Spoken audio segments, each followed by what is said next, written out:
Bonsoir à tous, bonjour, j'espère que vous vous portez bien dans vos maisons. Moi je me porte très bien par la grâce de Dieu. Alors aujourd'hui je vais revenir avec une vidéo, je vais parler d'un verset biblique et je vais aussi continuer à parler du ministère prophétique.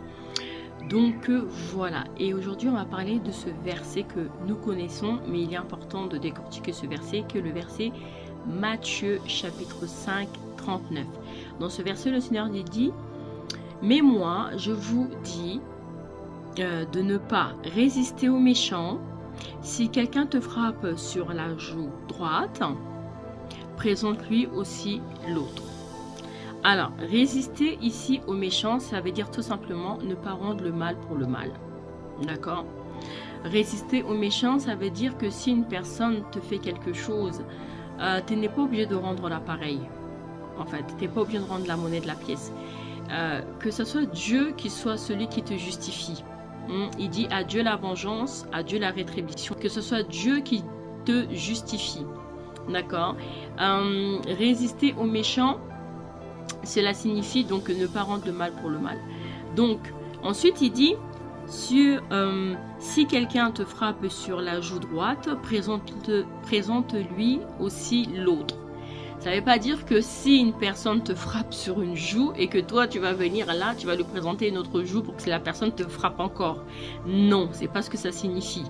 D'accord? Ça signifie tout simplement que lorsqu'une personne, par exemple, t'injure, eh ben, tu n'es pas obligé de lui remettre cette même injure. D'accord? Ce que tu peux faire en revanche, c'est de lui dire, écoute, là je vois que tu viens de me manquer de respect et je ne peux pas tolérer ce manque de respect. Là, je ne te permets pas de me parler de cette manière.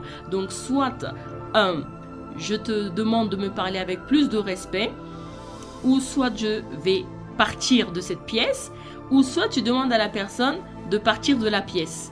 Mais toi, tu ne réponds pas par l'injure que la personne vient de t'injurer au fait. Voilà, tu restes ferme, tu restes calme, tu démarques tes limites et tu dis que là, non, tu ne tolères pas ce manque de respect là. Parce que en temps normal, les gens, quand ils lisent ce verset, ils peuvent croire que le Seigneur, il permet qu'on nous maltraite, le Seigneur permet qu'on nous frappe, le Seigneur permet que les gens, les méchants puissent nous dominer. Non, c'est pas du tout ça. Ça signifie pas que Dieu veut que vous puissiez, que Dieu veut que les méchants vous dominent, que les méchants vous frappent, que vous soyez maltraités. Non, non, non, non. La personne qui te maltraite ne lui permet pas de te maltraiter. D'ailleurs, les personnes qui te maltraitent ne leur permet même pas de te maltraiter. Fuis-les. Fais-leur comprendre que tu n'as pas le droit de me maltraiter, tu n'as aucun pouvoir sur moi, tu n'as pas le droit de me maltraiter, tu n'as pas le droit de me frapper, tu n'as pas le droit de m'injurier. D'accord? Mais là, ce que Dieu voulait dire, c'est simplement de ne pas répondre le mal par le mal, au fait. Laisse le Seigneur te défendre, laisse le Seigneur te justifier. Voilà. Mais par contre, mets tes limites et fais-toi respecter. Parce que lorsque tu t'imposes le respect, si toi-même déjà tu te respectes, les gens vont te respecter. Si toi-même tu t'imposes qu'on te respecte, les gens te respecteront. Et marche avec ceux qui veulent te respecter. Marche avec ceux qui veulent considérer ta personne, en fait. Considérer qui tu es, considérer tes principes, considérer ta valeur. Oui, parce qu'il y a des personnes, en fait, ils ne veulent pas voir ces choses-là. Eh ben, tu secoues la poussière de ton pied. Tu n'es pas obligé de marcher avec les personnes qui ne veulent pas considérer ta valeur, qui ne veulent pas te respecter. Tu n'es pas obligé, au fait. C'est à toi de savoir ce que tu veux, que ton oui soit oui, que ton non soit non. Ce qui n'est pas conviction, eh ben, est péché. Donc, voilà, c'est à toi de faire le tri, c'est à toi de faire tes choix et c'est à toi de te faire respecter. Et d'abord, pour te faire respecter, il faut que toi-même tu te fasses respecter, tu te respectes par toi-même et que tu t'aimes toi-même. Parce que si tu t'aimes pas toi-même, forcément les gens, quand ils vont voir la grâce que tu as, quand ils vont voir la lumière que tu as et que toi tu n'as pas conscience de cette lumière, tu n'as pas conscience de ce que tu dégages, eh ben eux vont vouloir la piétiner cette lumière, ils vont vouloir l'étouffer, ils vont vouloir l'éteindre. Donc premièrement, il faut que tu sois conscient déjà de ta lumière, tu sois conscient de Jésus en toi, que tu sois conscient de Christ en toi, tu sois conscient de tes capacités, de tes qualités, de tes compétences. Il faut que tu sois conscient de qui tu es, de ton identité en tant qu'enfant de Dieu. Et quand tu seras conscient, tu ne laisseras personne venir te manquer de respect. Alléluia, est-ce que je parle à une personne? personne. Tu ne laisseras pas les gens venir te maltraiter au fait, de te traiter comme un objet. Non, la plupart des personnes qui se laissent faire, c'est parce que tout simplement, elles ne connaissent pas leur identité et elles ne lisent pas les Écritures. D'accord? Et voilà, c'est là où d'où vient le problème. Mais j'encourage une personne à ce que quand une personne vous balance un mot impur, écoutez, vous n'êtes pas obligé de répondre, vous dites simplement à la personne, écoute, bye bye, je suis pas obligé de rester avec toi, au fait, je suis pas obligé de rester en ta compagnie, d'accord, j'ai le droit de choisir mes amis, voilà, tu te fais respecter, tu imposes tes principes, et puis la vie continue, d'accord. Voilà ce que je voulais partager sur Matthieu 5, 39. Ensuite, je vais parler un petit peu du ministère prophétique encore aujourd'hui. On va parler de l'humilité. La Bible dit que l'humilité précède la gloire dans le livre de Proverbes, d'accord. C'est important dans le ministère prophétique de manifester l'humilité. Parce que Christ habite en toi, Jésus-Christ habite en toi, d'accord. Et Jésus, c'est un Dieu humble. C'est un Dieu simple. Donc, au fait, quand il y a des complications, le Saint-Esprit n'est pas trop dans ces choses. Quand il y a des choses qui... il y a exagération, quand il y a hyperbole, le Saint-Esprit n'est pas trop dans ces choses. Le Saint-Esprit est dans la simplicité. Le Saint-Esprit est vraiment très simple, très très simple. Je vous assure, l'Esprit de Dieu, Jésus, Dieu est très simple. Moi, je le côtoie au quotidien. Comme vous, les chrétiens, vous côtoyez Jésus si vous avez une vraie intimité avec le Seigneur, parce qu'on ne cesse jamais d'apprendre. Moi, j'apprends tous les jours avec Jésus. On découvre tous les jours Jésus.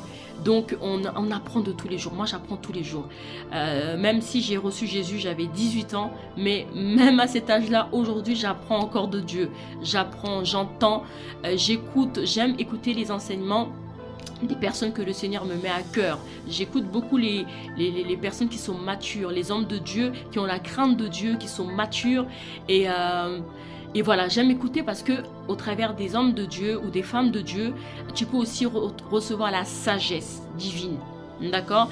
C'est vrai que Dieu manifeste sa sagesse dans ta vie parce que tu expérimentes aussi cette relation avec Jésus par l'expérience. Mais il y a aussi la sagesse à travers la connaissance. D'accord? Et c'est important d'équilibrer les deux. D'accord? Donc voilà, donc je parlais de l'humilité. Donc l'humilité précède la gloire. Dans le ministère prophétique, il est très important de manifester l'humilité. D'accord? Et c'est ça même le socle du ministère prophétique. Parce que sans l'humilité, c'est pas bon. C'est pas bon du tout parce que là, déjà d'une, la personne prend la gloire pour elle-même et en plus, elle peut être en danger, la personne. Oui, parce que le ministère prophétique, c'est un ministère très, très, très puissant, mais c'est un ministère où il faut faire très attention. Il faut aller avec des pincettes. Faut être beaucoup à l'écoute de Dieu. Il faut être sage. Il ne faut pas faire comme on veut. Il faut vraiment se laisser guider par le Saint-Esprit. Et l'humilité, c'est vraiment très, très, très important. Parce que quand vous faites les choses avec la simplicité, vous faites moins d'erreurs. Quand vous faites les choses avec l'humilité, vous faites moins d'erreurs. Et quand vous avez la crainte de Dieu, vous faites moins d'erreurs. Parce qu'il y aura des erreurs, surtout les jeunes prophètes, ils peuvent faire des erreurs, mais ça ne fait pas d'eux des faux prophètes. Hein, d'accord? Parce qu'ils grandissent en sagesse, en stature devant Dieu et devant les hommes. D'accord? Donc voilà, l'humilité, c'est ce point-là vraiment qu'il faut faire très très très attention. Il ne faut pas se dire que oui, ça y est, donc je suis prophète, je suis madame la prophétesse, je suis prophétesse des nations, qu'on doit monter sur les gros chevaux. Non, non, il ne faut pas avoir cette attitude-là. Bien sûr, on doit glorifier le Seigneur, on doit manifester sa gloire. Bien sûr, on peut le faire, mais avec humilité, au fait. Tu peux manifester la gloire de Dieu, dire je vois dans la vie de cette personne, le Seigneur me dit sur cette personne, mais avec sagesse, avec humilité, avec simplicité. Il n'y a pas tout le temps besoin de dire prophétie, il n'y a pas tout le temps besoin de faire des trucs extravagants. Non, c'est ça qui fait que vous êtes que les prophètes se perdent. Parce qu'il y a exagération, il y a hyperbole. Faisons les choses dans le ministère prophétique avec simplicité. D'accord? La simplicité, c'est ça qui va vous garder. La simplicité, c'est ça qui va nous garder. Le ministère prophétique a besoin d'humilité. beaucoup d'humilité. Hein. Ce n'est pas nous qui sommes devant, mais c'est Christ en nous qui est devant. C'est Christ en nous qui se glorifie. C'est Christ, Jésus de Nazareth, qui prend sa gloire. D'accord? La gloire, elle n'est pas à un homme. La gloire, elle n'est pas au prophète. La gloire, elle est à Jésus. Elle est à seul Jésus, à lui seul est la gloire. D'accord? C'est très très important.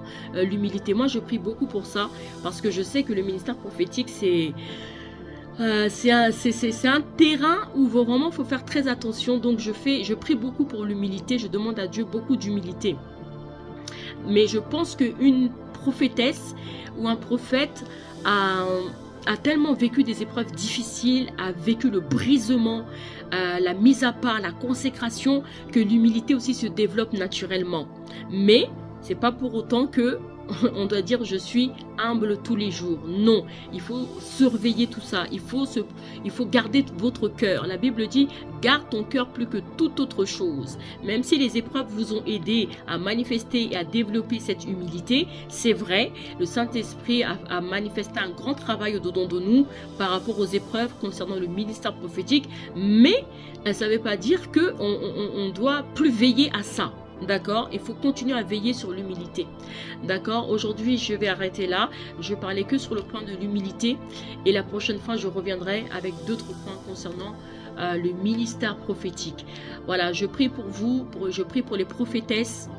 Je prie pour les prophètes, je prie que le Seigneur puisse nous aider, que le Seigneur puisse nous conduire et que Dieu fasse intervenir les prophètes dans les temps de la fin d'une manière puissante et qui va faire éclater sa gloire, que le ministère prophétique puisse vraiment prendre la place que Dieu veut qu'il puisse prendre dans ces temps de la fin. Voilà, et je fais toujours cette prière pour les personnes qui n'ont pas accepté Jésus-Christ en tant que Seigneur et Sauveur. Le Seigneur, il ne va pas regarder à votre apparence. Hein. Non, non, non, non, non. Il ne va pas regarder à comment est-ce que vous êtes vêtu. Il ne va pas regarder à comment est-ce que vous êtes coiffé. Il ne va pas regarder à comment est-ce que vous vous êtes apprêté. L'essentiel, c'est votre cœur. Bien sûr, quand on est serviteur de Dieu, on comprend ces points qu'on doit se vêtir d'une manière décente. Ça, c'est très important, surtout pour les ministres. On ne peut pas prêcher avec une tenue non plus extravagante. Donc ça c'est un point que l'on doit connaître, nous les serviteurs. Mais si vous êtes vêtu d'une manière propre, bien habillé, bien coiffé, bien maquillé, bien entretenu, eh ben, ça ne dérange pas le Saint-Esprit. Dieu ne regarde pas ces choses. Les enfants de Aaron, oui, les enfants de Aaron, quand ils servaient dans le sacerdoce, eh ben, ils étaient propres. Hein? Jésus même lui-même il est propre, il met des tuniques et il est propre, il est souvent en blanc, il est en blanc. Donc la tenue vestimentaire doit être simplement bien vêtue mais propre. C'est très très très important. Donc voilà, Dieu ne regarde pas votre apparence. Venez tel que vous êtes et le Seigneur il fera le reste s'il y a des choses en vous que Dieu estime qu'il doit corriger. D'accord? Parce que je pense que quand on est païen et quand on vient à Jésus, bien sûr qu'il y a des choses qu'on doit corriger parce qu'on était du monde et on ne fait plus partie du monde. Donc vous allez dire après moi, Seigneur Jésus-Christ, je vous prête mes mots, mais c'est à vous de prendre possession de ces mots. C'est à vous de prendre possession de ces paroles et de vous les approprier. D'accord? Vous dites, Seigneur Jésus, je viens devant toi, je te demande pardon pour mes péchés. Et je viens devant ta présence. Je te demande encore pardon pour mes péchés. À partir d'aujourd'hui, je t'accepte en tant que Seigneur, en tant que Sauveur. Seigneur Jésus-Christ, transforme ma vie, guide ma vie.